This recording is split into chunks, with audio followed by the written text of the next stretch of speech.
यह नियम बताता है कि पैसे का सुख भरा सपना किस तरह दुख भरे सपने में बदल जाता है। तो चलिए वीडियो शुरू करते हैं। खुद को सबसे पहले वेतन दें। खुद पर अनुशासन की ताकत। अगर आप खुद पर काबू नहीं कर पाते तो अमीर बनने की कोशिश न करें। आपको इससे पहले मरीन कैंपस या किसी धार्मिक संस्था पर जाना चाहिए ताकि आपको खुद पर काबू करना आ जाए। इस बात का कोई मतलब नहीं कि निवेश करें, पैसा कमाएं और उसे फूंक दें। खुद पर अनुशासन की कमी के कारण ही करोड़ों डॉलर की लॉटरी जीतने वाले लोग जल्द ही दिवालिया हो जाते हैं। यह खुद पर अनुशासन की कमी ही है जिससे तनख्वाह बढ़ाने पर लोग तत्काल बाजार जाकर नई कार खरीद लेते हैं या विदेश यात्रा पर निकल जाते हैं। यह कहना कठिन है कि 10 कदमों में से कौन सा सबसे महत्वपूर्ण है, परंतु सभी कदमों में से इस कदम की विशेषता सबसे कठिन है। अगर यह आप में पहले से ही मौजूद ना हो तो मैं भी कहना चाहता हूँ कि खुद पर अनुशासन की कमी ही आपको सबसे बड़ा कारण है जो लोग को 3 समूह में बांटता है: अमीर, गरीब और मध्यवर्गीय, मिडिल क्लास। सीधे तरीके से कहें तो जिन लोगों में आत्मसम्मान की कमी होती है और जो फाइनेंशियल दबाव को ज़्यादा सहन नहीं कर पाते, वे कभी अमीर नहीं बन सकते।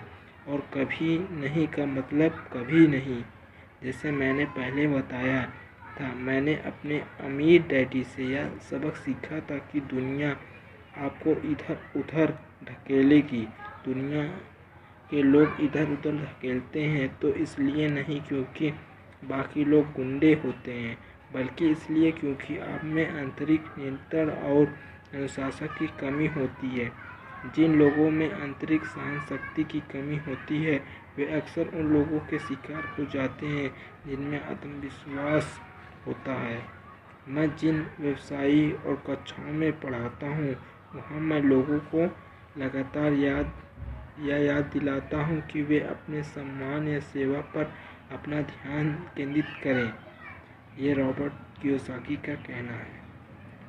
बल्कि मेजरमेंट की कला पर अपना ध्यान केंद्रित करें। अपना खुद का व्यवसाय शुरू करने के लिए 3 सैद्धांतिक महत्वपूर्ण मेजरमेंट दस्ताएं हैं: कैश फ्लो का मेजरमेंट, लोगों का मेजरमेंट, व्यक्ति समय का मेजरमेंट। मैं यह कहूँगा कि यह 3 दस्ताएं केवल व्यवसाय शुरू करने वाले के लिए ही नहीं बल्कि सभी के लिए है कामगार है। यह तीनों आपकी जीवनशैली में महत्वपूर्ण भूमिका निभाती है क्योंकि यह रूप में परिवार के सदस्य के रूप में, व्यवसाय में, किसी धर्म संगठन में या शहर में या देश में, यह सभी दस्ताएं आत्म अनुशासन को साधने से पढ़ी जाती है। मैं खुद को सबसे पहले भुगतान करता हूँ यह सिद्धांत हल्केपन में मत लीजिएगा। जॉश कैलेसन की book the richest man in Babylon में खुद को सबसे पहले भुगतान करने का वाक्य सबसे पहले आया था। इस पुस्तक की करोड़ों प्रतियां बिक चुकी हैं, परंतु हालांकि करोड़ों लोग इस जबरदस्त फार्मूले को पढ़ते हैं मगर बहुत कम ही लोग इस सलाह पर पालन करते हैं। जैसे मैंने कहा, फाइनेंशियल संरचना अंक पढ़ने की योग्यता देती है और कहानी बता देता है।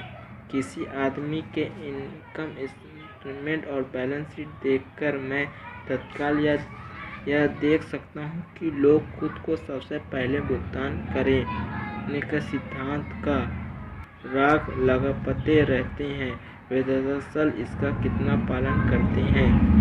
एक चित्र हजारों शब्दों होता है, एक चित्र 1000 शब्द के बराबर होता है। तो एक बार फिर हम ऐसे लोगों के फाइनेंशियल स्टेटमेंट की तुलना करेंगे जो खुद को सबसे पहले भुगतान करते हैं, और वे ऐसे नहीं करते।